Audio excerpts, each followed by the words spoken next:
Hey everyone, welcome back to Twinges 英会話。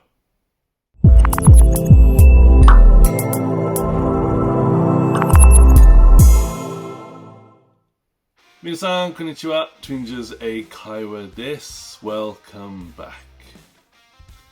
今日のワンポイントレッスンは Small vs Little で Small and Littleサイズの話、どっちも小さいという意味だね。例えば、I have a small book.I have a little book. で、日本語どっちも私は小さい方の持っています。で、もう一つ。He lives in a small house. He lives in a little house. 彼は小さな家は住んでいます。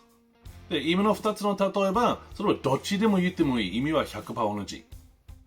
あと、small and little、ちょっと子供の話。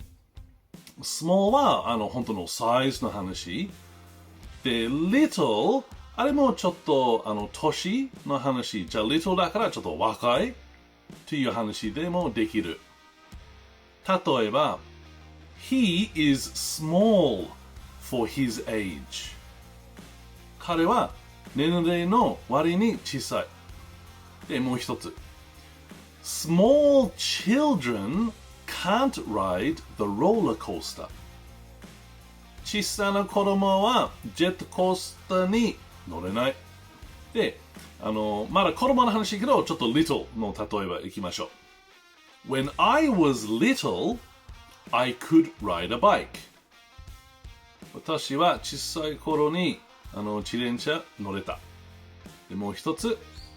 There are many little children playing in the park. 公園で遊んでいるのちっちゃいの子供はたくさんいます。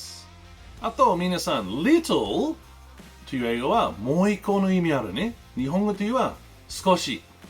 例えば、I have little time today.今日は時間はちょっと少ない。で、もう一つ。I only ate a little rice. ご飯を少しだけ食べました。はい。皆さん、じゃあもう一回。